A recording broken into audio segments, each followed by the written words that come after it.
when you see them two fingers touching?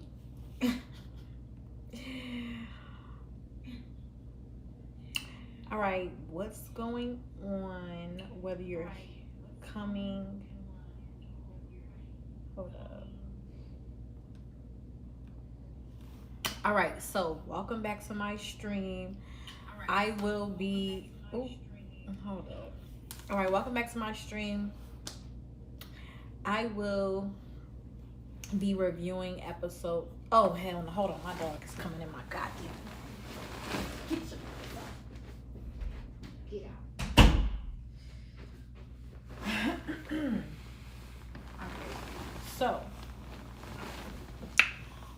welcome back to my stream. So today I'm gonna finish reviewing Love is Blind. So I'm gonna do episode 8 and 9. It took me a long time because I had other shit going on, okay? But I've been watched the episodes. I've been took my notes on both episodes. I didn't watch episode 10 yet because I was like, I don't want to cover so much in this video, and then it's gonna be a longer video. So we're just gonna see how it goes. We're just gonna see how it goes. Because I want to do 10 and 11 or 10 and the rest of the season. I don't know yet. Let me see. As much as I hate that song by Young Miami, you know it's T when you see the two fingers touching. It's so catchy. It gets stuck in your head, and I just can't. Like, girl. By the way, I'm not gonna lie though, her other song, hold on, I gotta look up what it's called. Her other song, she did do well with it. Hold up. What is it called? Newsflash. I think she did good with that song. I think it was okay. But I don't think she should have put them out both at the same time. Like, I don't know about that.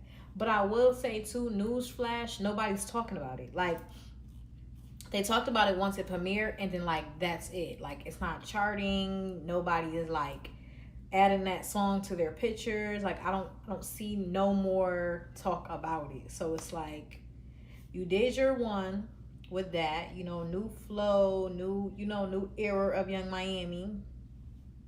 But then it get overshadowed by the two fingers touching. Like, I don't know. Like, do you want us to take you serious or do you not? Like, as an artist, like, I just don't even know. Like, do you want us to take you serious as an artist or not? Like, that's my thing.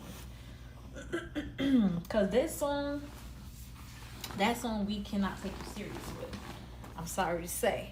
But I would love to see JT put out something like a new project or something, a new song, and we can compare the two together to see, I mean, I'm not gonna be biased about it, but JT has my heart. Come on now. But yeah, let's get into this episode. So episode 8, let me look at what was it even called. Let's see. You know what, see when you see them two fingers touching. I'm just some real fine shit. All you hoes ugly. Yo. Let me Why are you here? Why are you here? Okay. Episode 8, A Snake in the Grass.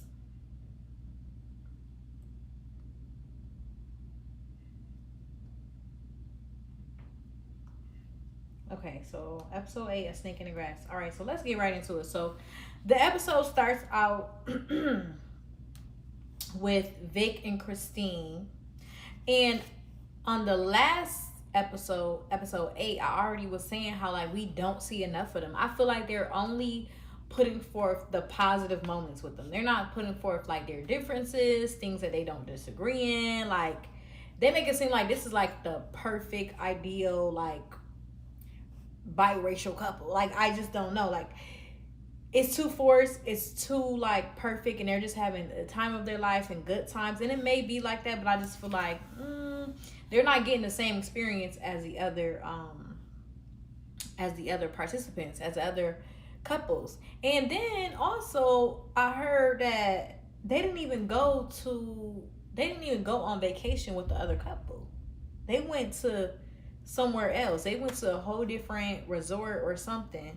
And they didn't have a camera crew. Like, I heard a bunch of stuff that happened with that. And I'm like, why didn't they get the same filming as the other couples? And then when you go back and watch the episodes, you realize, like, wait, they didn't. Like, all their footage is like from a phone, or like you don't see them go out on a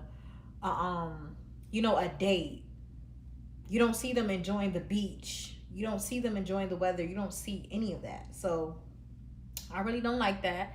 But yeah, so episode 8, it starts with Vic and Christine, and I'm like, finally we see them spending time. Finally. That's literally all I put. Like, I'm just glad to see them on the screen. I'm glad to see that.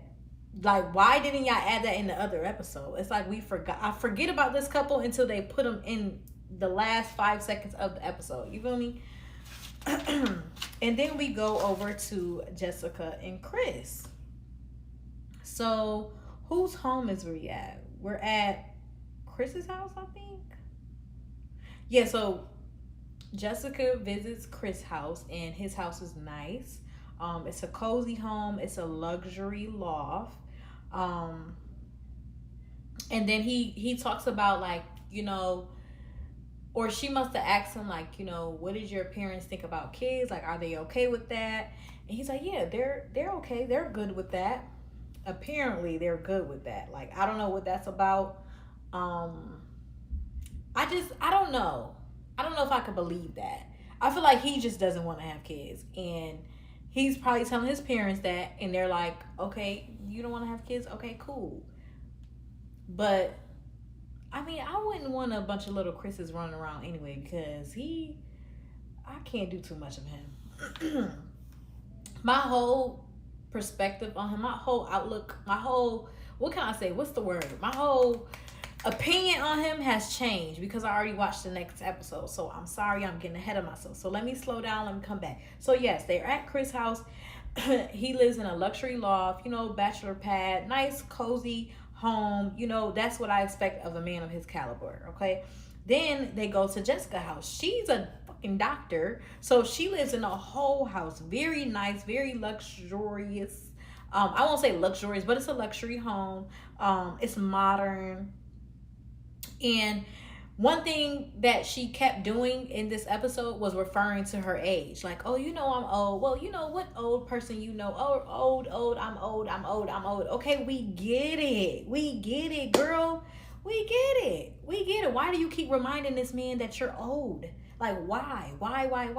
And then he said he's okay with the age. So it just was irking me. Like, girl, you're so insecure about your age. First of all, you don't even look a bit of what your age is. I think she's, let me look it up. Because I don't want to get the lying. I don't want to get the lying. I want to say 37. That's what I want to say. Let's see. What season is this? I don't know. It's a bunch of Jessicas.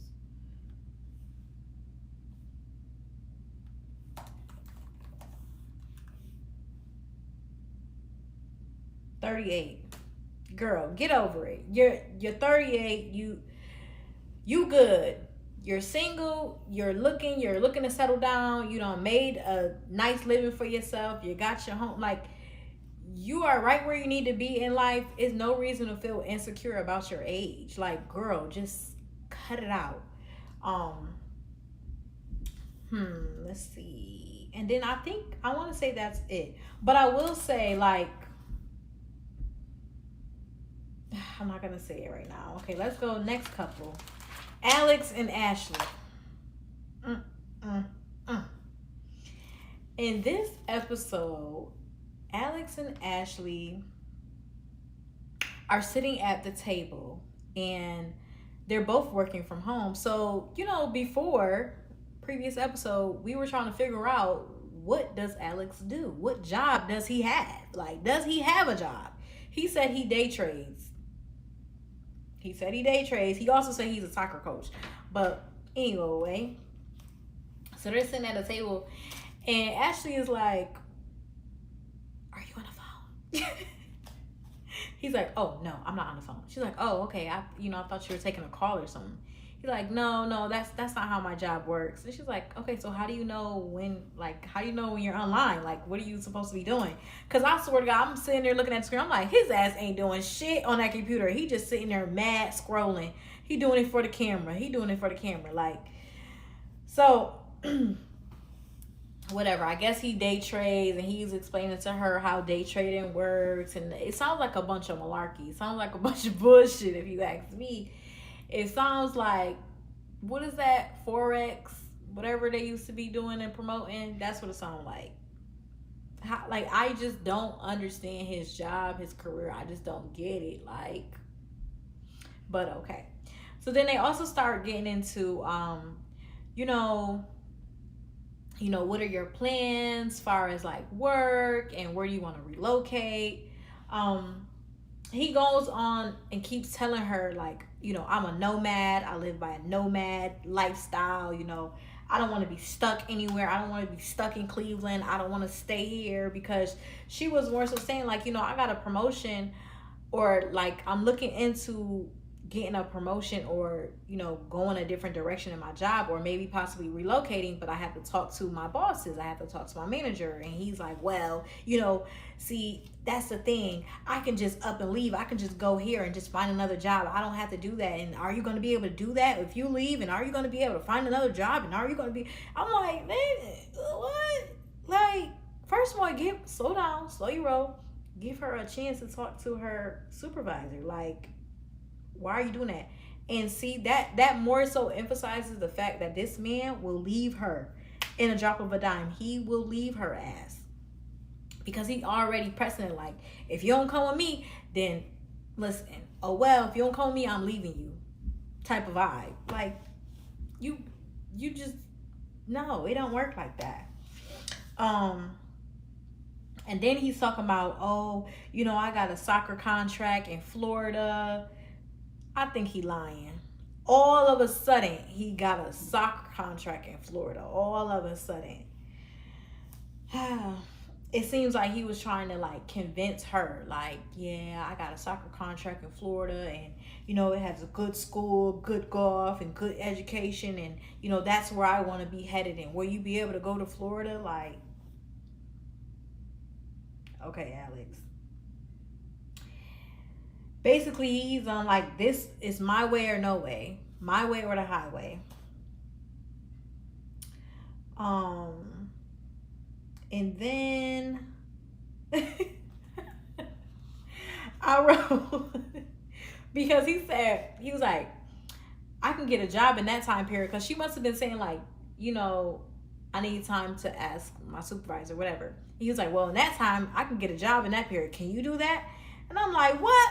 You ain't got shit, Tommy. Tommy, you ain't got no job. So you over here trying to tell her what you can and cannot, but you ain't even got the job yet. Like, by the time you leave this show, how do you know that contract is still going to be in place? Like, please cut it.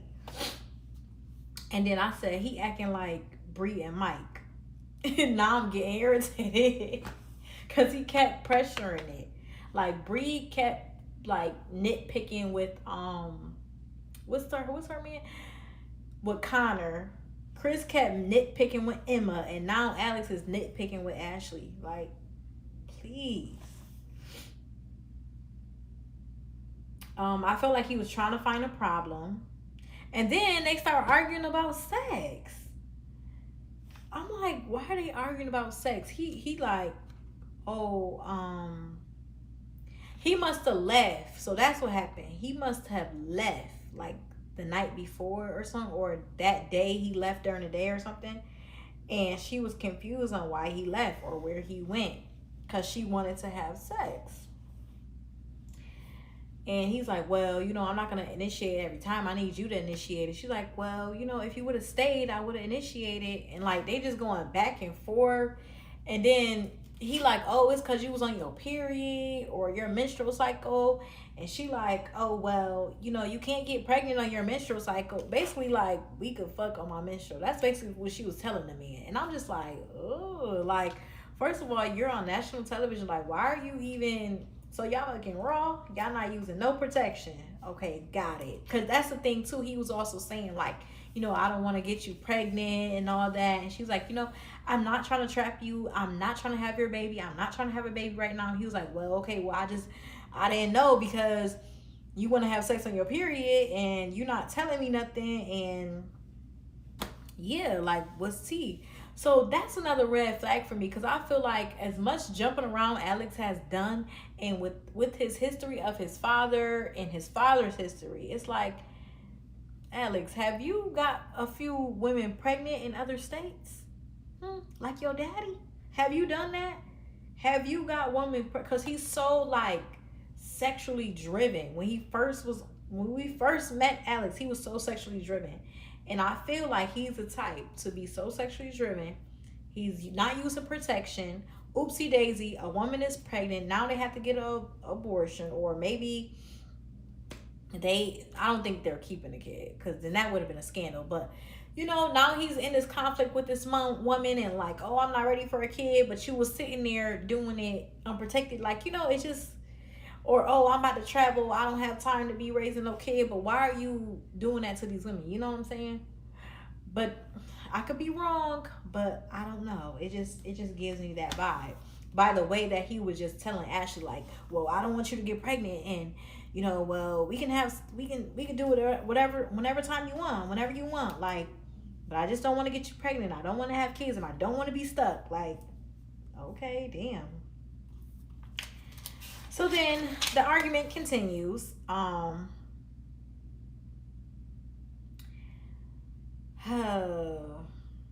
just told her she need to run. Red flag, red flag, red flag.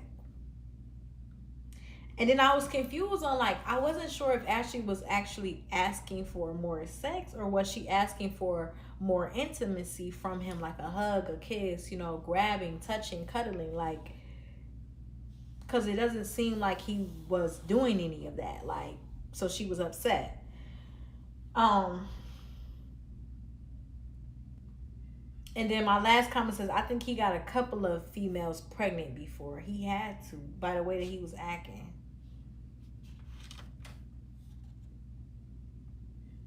Yeah, so that's the end of that. They got in an argument and stormed off, basically. So the argument was about having sex, which, if that's the only thing y'all relationship based on, cool. So when she stormed off, probably like a couple minutes later, a couple seconds later, her whole attitude changed, his whole attitude changed, and she came back to apologize to him. And I'm like, is this manipulation? Like, how is she now apologizing to him? Like, I'm so confused at what the hell is going on. And I said he will run away. He's horrible. And he feel like he's the prize. And you can tell he has a lot of rage in him, because every time they argue, every time he's talking, his nose get to flaring like, well, like, calm down. Calm down. Calm down, Alex. Why you so mad? Like, calm down.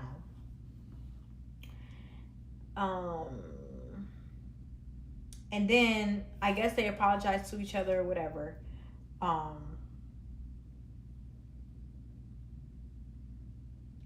And then at the end of the scene, he says, oh, you want to go have some fun? And then he laughs, like, making this corny joke. And I'm like, you dead ass. Like, after y'all just got done arguing about sex and all of that, now you're going to say, oh, you want to go have some fun? Like, it was just corny. He was like, I mean, do you want to spend time? No, you meant exactly what you said. You meant, you want to go, you meant to say, do you want to go? That's what you meant to say. Because that's all he really wants from this girl at this point. The same girl he said that he not attracted to? Yeah. Okay. Okay, now on to the next couple. Amber and Jordan. So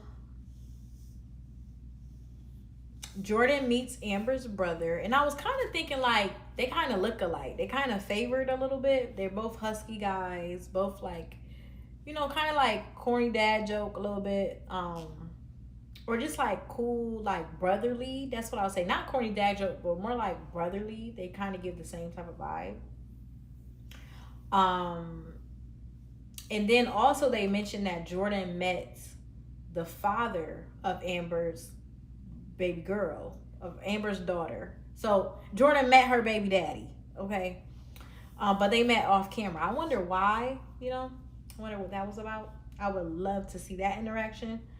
But I feel like the whole, Amber, Jordan, and Amber's brother, it was a very wholesome moment. Her and her brother are like best friends, you can tell. And he kind of gives him the stamp of approval, like, okay, you seem like a good guy, and you seem like a good guy to date my sister. So that was cute. I do like Amber and Jordan. I feel like Amber and Jordan are going to make it to the end. The only reason on why they may not get married, maybe because like timing wise or location wise, but like I feel like they will still date after the show type of vibe. Like, they don't want to rush into marriage that way. They may want to do it like an organic, natural way. That's one of the couples that I think will make it out. Okay, now we go back to Vic and Christine. They're on a date at the garden. Christine kept saying how she grew up rural, and she wants kids to go to school. She wants kids. And she wants her kids to go to school with kids that look like her. Okay, so she's already basically saying, like, if me and you have a kid, I know our kid is going to be biracial. I don't want my kid to go to the same white school that I went to. I want him to go to maybe like some mixed school, a black school, I don't know, something like that. And I said, it's about race. This is exhausting. This couple, now the Vic and Christine thing is so centered around race. It's becoming like forced again, like I said.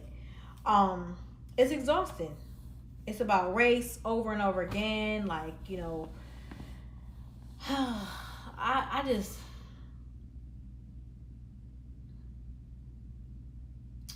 I don't know. I don't like it. And then I'm questioning, like, do I really believe this connection? Do I really believe these two are really into each other? Do I believe they really love each other, like each other? Like, do I believe Vic is so invested in her that he wants to spend the rest of his life with her? Like, does he really see that? And I feel like Christine, like, it seems like she wants to be part of his world. I'll just say it. She wants to be part of the black culture so bad. Like, I don't know. I can't even explain what I'm trying to say, how I'm trying to say it. But that's just what I feel. I don't know.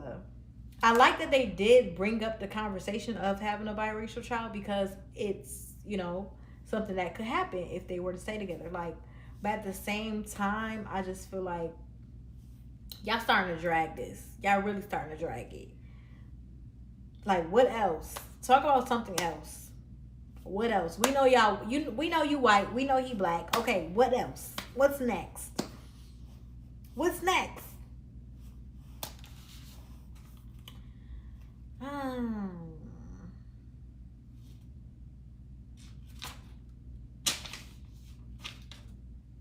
Now, on to my favorite couple. I say that with a lot of sarcasm. Devontae and Brittany.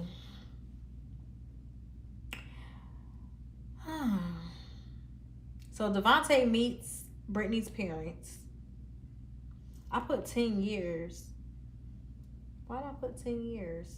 Oh, because, girl, so Brittany daddy done said, oh, she ain't bring nobody to the house in 10 years. I'm like, damn, why you had to sell her business like that?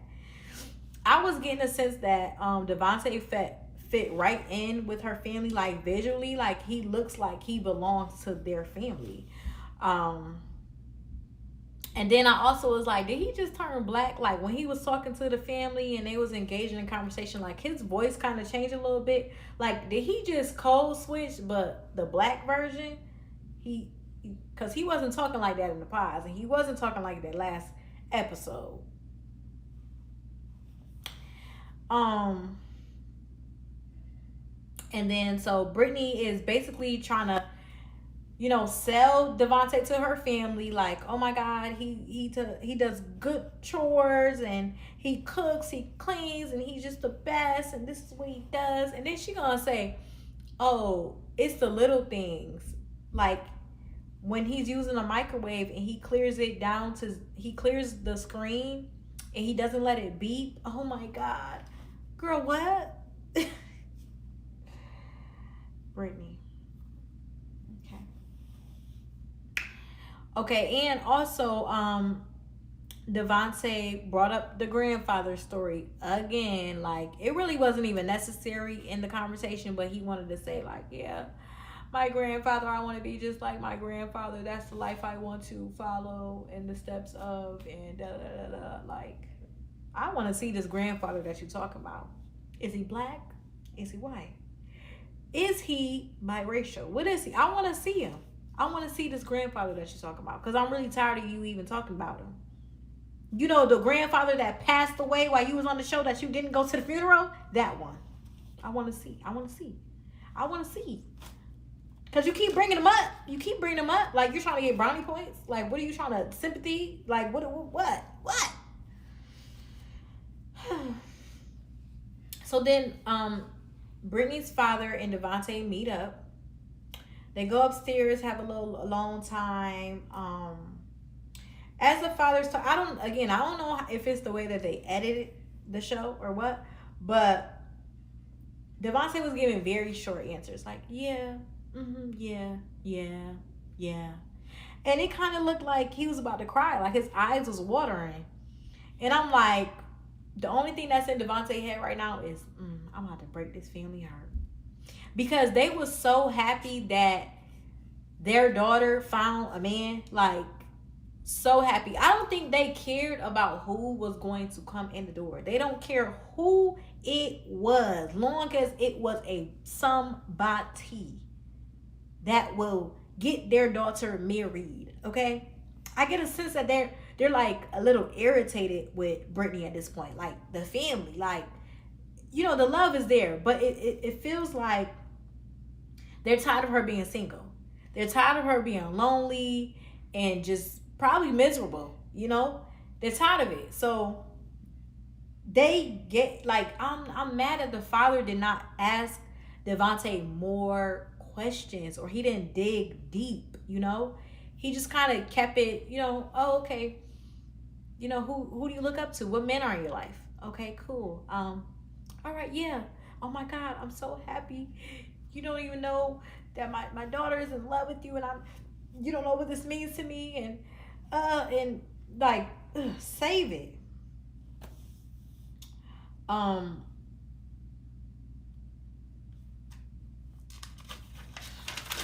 Moving on. That's the thing too. I felt like at this point the dad was looking for a friend. The dad was ready for Brittany to marry someone so he can have a friend. Okay. They also had said that Brittany's father and mother had been together since they were younger. They got married. They never looked back. They never divorced, or never thought about divorcing, or they set like a golden rule, like, we're not going to divorce. We're not going to talk about it. We're just going to stick it through and stay together. And I guess they're happy. And then another thing with her family, I said it's a red flag if your family is too ready to ship you off, and then it's a red flag if your family is not ready to ship you off. Like, if they're hesitant about you getting married and being in a relationship, like, it's a fine line between that, right? But I feel like Brittany's family was too ready to ship her off. I feel like that was a red flag. Like, I don't understand what that was about. Like, that's just my opinion. I don't know. Next couple, Bree and Connor. Bree, the one that get on my goddamn nerves, the one that talk a lot, the one that really want Chris, the one that I don't know why she here. Okay, yeah, her. So Bree and Connor.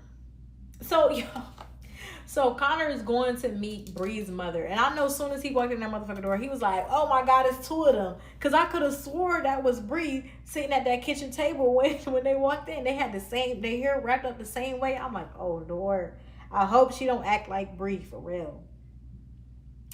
Um, and then Bree, you know how she is. He loves me. He loves me. He loves me, mom. Like he loves me. And I told you on the last episode, I said that's all she wants somebody that love, like she want to just parade a person around her family to show them like, oh my God, look at this person that loves me. They love, like, you just, that's what you want the marriage for. It's not real genuineness of you wanting to build, grow with this person, real partnership and falling in love and building a family and a foundation and a life together. No, it's about you showing off this person and you telling people, look, this person right here loves me. It's just like a show for her. Like, girl, bye. And then the whole time that they were meeting up, Bree was like down talking him. Like basically saying like, oh yeah, he's a frat guy, and he doesn't know how to do this, he doesn't do this, and I gotta teach him this, and then she referred to him as a boy. Oh, like, oh, he's just a boy. The mama had to correct her, like, he's not just a boy, he's a man. She's like, oh, yeah, a man. I'm like, ugh, like, Bree, this cute to you? It's not cute. And I know her mom see it. Like, her mom sees, you know what Bree remind me of? Angelica. She give me Angelica. Like, spoiled, entitled, and just like, just oblivious. Like, she just so, like, she's so full of herself. I don't know. But I thought her mom was like easygoing. But she also warned Connor about the father. They kind of was saying like the father is gonna be a little more strict, a little more on him. Um, and then bringing her mom meet up separately. And I felt like they were like talking behind Connor's back. Like, I don't know. It was weird. Because when he came back in the room, okay, so this is the example. So when Connor left the room, Bree was talking to the mother and saying stuff like, "Oh yeah, he has a keg in his house, and oh my God, and he still has Christmas tree up." And she's acting like, I'm gonna have to like put so much work into this guy. Like he's just a potential guy. I'm gonna have to, and that's my thing. That's my thing, Bree. Why did you go for a guy that you feel like is below you, that you feel like you gotta build up? Why did you do that? Why did you go for him? If you feel like he's so below you and you so much up here, and you more of an adult and you more this, you more that than him. And you're talking to your mom as if like this is who I chose, but he loves me. He loves me.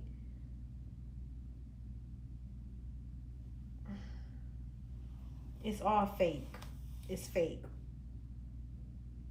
But anyway, she's talking to her mom. Yeah, he still has a Christmas tree up. And then when Connor comes in the room, the mom is just like, oh, like, do you have a keg? And oh, Christmas tree. Like, she brings it up as if like Bree didn't just tell her, like, kind of vibe. I don't know. I didn't like that. So I could tell that Bree probably sits up and talks to her mom about every single thing. And her mom probably never holds her accountable, probably never checks her, probably never tells her about herself. And yeah, that's just the vibe that I was getting. But I can't wait to meet Bree's father to see the different like dynamic and how Bree actually acts, and how that goes. All right, next. Emma and Mike, finally. So Emma meets Mike's parents. I've said Mike's parents didn't like the experiment. They didn't like that he went on Love is Blind at all. The mother seemed very worried. She had this kind of look on her face, like just very serious and stern, and like she don't play that shit. Like she didn't give warm, affectionate at all. She didn't give nurture. The father more so gave nurture. Okay, he was getting emotional. He was like softened. She was like just very stern. Okay, he was trying to be open and understanding to the dynamic. He even asked about the different cultures. You know, like Emma is Asian, or no, not Asian. She's Chinese. She has a Chinese background, or you know, her family's from China. And he's saying like, you know, how is that gonna mix with an Italian family? You know, do you know about family? You know, we like to get together and we're all about family and the different foods and the different languages. But then that's when she ended up telling him like, yeah, well, I was actually adopted by some Caucasians. I'm not actually Chinese. I'm white. So they get into that, and then it kind of became like kind of sad. And then the mom did soften up in that moment to understand, like, oh, like, wow, okay, like, well, you were adopted. Okay, I get it. I get this dynamic now. Okay, but I believe that after that, the mother acts like, you know, how do you feel about children? Um, and that's when things got a little real. Okay, that's when the energy of the conversation changed. Because Emma said, yeah, I talked about that. I don't know if I really want kids. And then that's when she goes and talk about her disease state or her health state and why she doesn't want kids. And the dad was very understanding, and the mother just was like, okay, yeah, I get that, but no, like, I want my son to have kids, basically. Like, no, I don't care what you talking about and all of that. I want my son to have kids. And when she's saying this and pressing the whole kid thing, you can tell that they're pressuring Mike to have kids. So now I feel like, because Mike, I think he is the oldest son, okay? They're waiting for him to be married and have children. I think they are setting the expectations for Mike up here in regards to marriage and family. Also, when they were questioning her, like, the mom was just like, you know, like, why you don't want to have kids? And okay, well, have you thought about it? And this and that, and Mike is trying to like explain, like, no, well, mom, you don't understand. Wait, mom, just listen, mom, be understand, mom, wait, no, but I'm like, oh Lord, he acting like he about to get a whooping. Okay. I said his mom looks pissed the entire time. Also, Emma, when she came to the visit, she did wear a coat the whole time. So she kind of already was like hiding that. So Emma, like, she gives me like, this is a sacred part of me. Like, my health is a sacred part of me, and my, you know, the things that I went through in the surgeries, that's a sacred part. And I'm only gonna share it to trusted people. I'm only gonna share it if I feel comfortable to share it, because she has the power to do that. And I'm not mad at her. I'm not mad at her for doing that.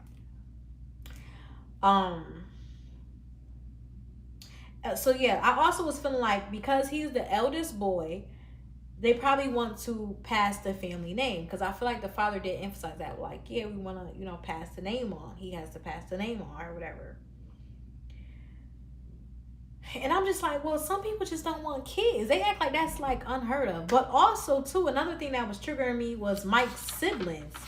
The siblings was also there at the table, like, well, yeah, like, you know, we always go on family vacations and we do things as a family. We have Sunday dinner, you know, and, you know, it'll be nice if he had kids. And she said, you know, this is something that I want, you know, for me and my significant other when we have kids. Girl, so shut up. Shut up. You don't even got no kids. And you already trying to speak for Mike and pressure Mike to have kids. And y'all don't even got no kids. So that pissed me off. I'm like, girl, be quiet. You have nothing to say at this table. You was good at first. I thought she was going to say, like, yeah, you know, I can understand, you know, not having kids. I get it. But she start basically changing it up. Like, but you need to have kids, because that's what we do as a family. And you are the oldest, and you are my brother, and you need to have a kid. So I don't even think Mike wants kids. He's basically having kids for his family. All right, so moving on. Back to Jessica and Connor. So this is how the episode is gonna end, which kind of pissed me off. So Connor's outside on the balcony with his headphones on. He looks stressed. She's walking in, creeping in the door, like, hey, what's going on? I'm like, okay, they both looking stressed. Like, what the fuck is up? But Connor mostly looking stressed. Like, he had a rough ass day. I'm thinking, like, it's something about work. So they sit down on the couch. And she asks him, where did you go last night? Here's my thing with the Love is Blind cast. Why do y'all be leaving? Where do y'all be going? And it usually is the men's. Where do y'all be going at night? Where do y'all be going? Y'all supposed to be there with y'all new fiance. Where do y'all be going? Answer me that. But he left and he didn't tell Jessica that he left. And she was upset about that. And she was like, why didn't you say you were leaving? He's like, I did. I don't think I have to talk to you every minute of the day. I don't have to tell you what I'm doing, where I'm at. And she's like, you don't have to talk to me every minute of the day, but if you're leaving, I would like to know that. Like, you could have just told me that you're about to leave. Like, that's simple. I'm glad that she was speaking up, because he was kind of trying to twist it as if, like, she was on his back and on his ass. And she, like, cleared that up quick. Like, well, no, I don't need to talk to you every day. I don't need to, every minute of the day. Like, it's not giving that, boo. And then she also said, like, I said I love you. You didn't even text me back and said I love you. Like, and I sent one text message. And you never text me back the whole entirely day. I'm like, ooh. So she also says that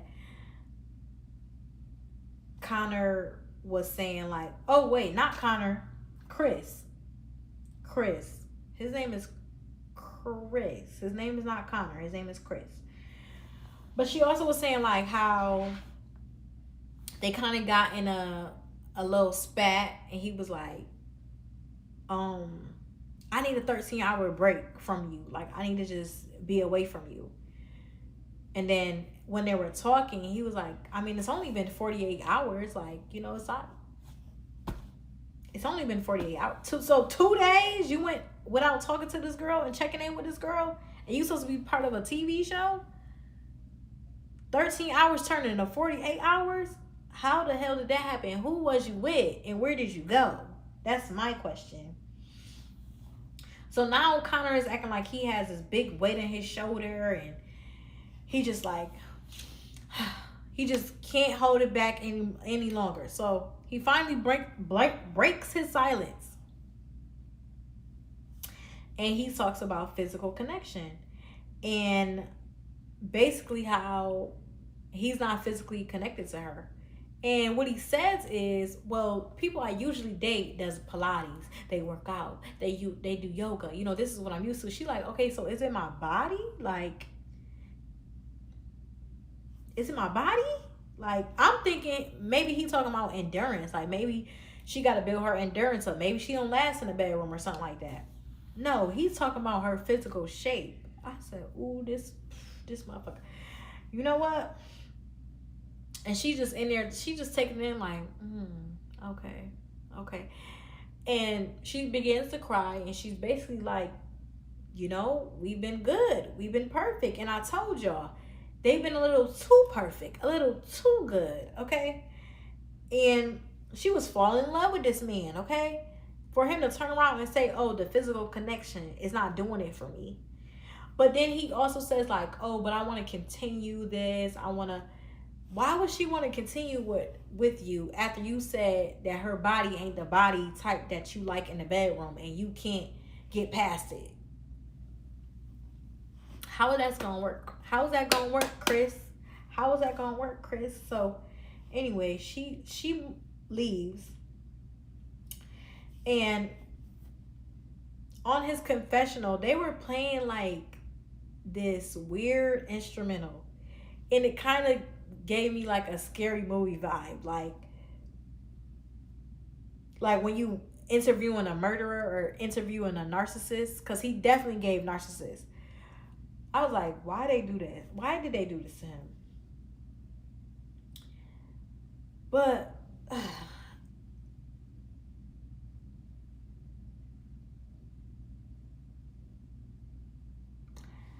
I didn't like the interaction.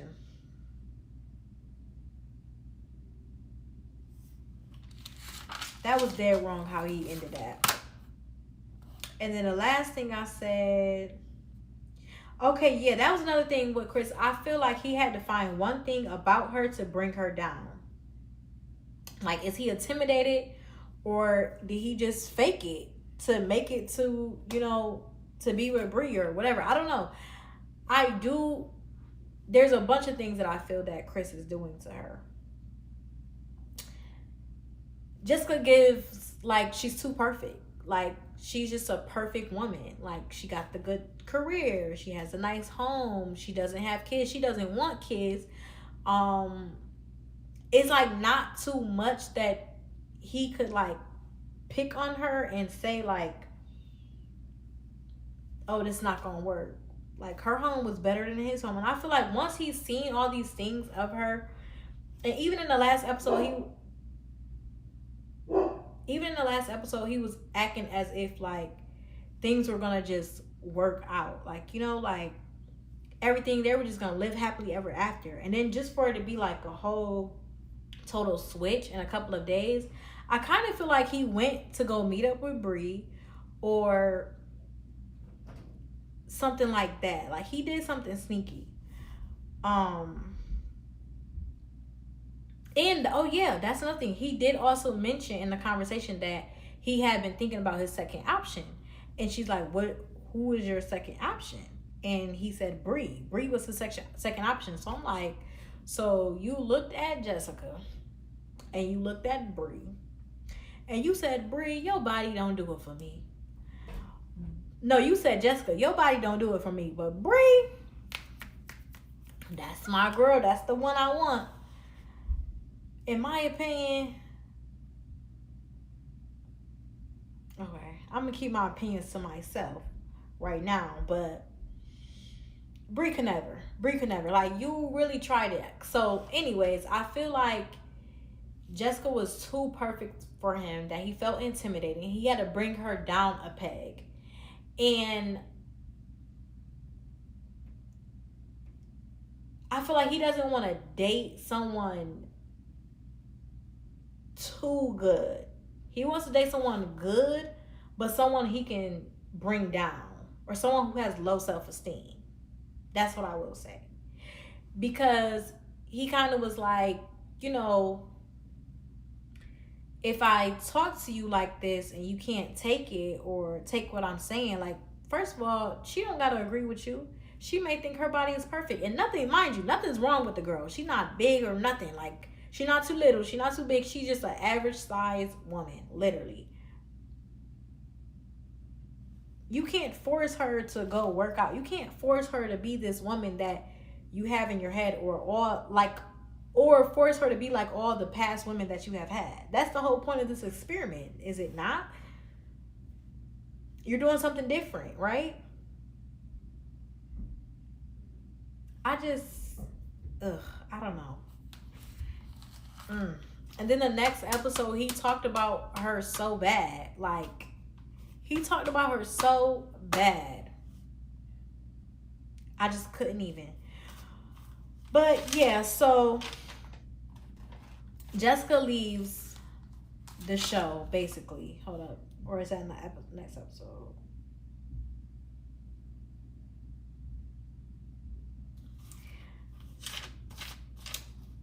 So I don't think I'm going to talk about episode 9. But overall, just giving my overall thoughts after episode 8.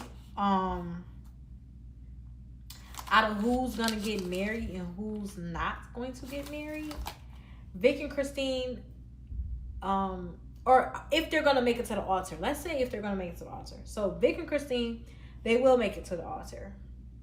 Emma and Mike, they will make it to the altar. Jordan and Amber, they will make it to the altar.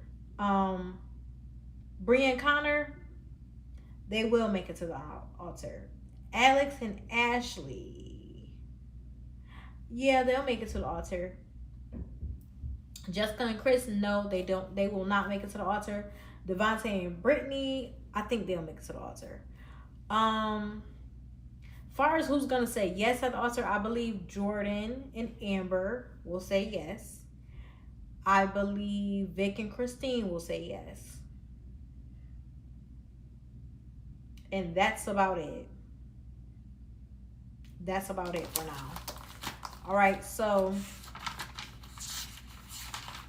I should just talk about episode 9, but I want it to be in a separate video. So I may end this one and come back and do a second video.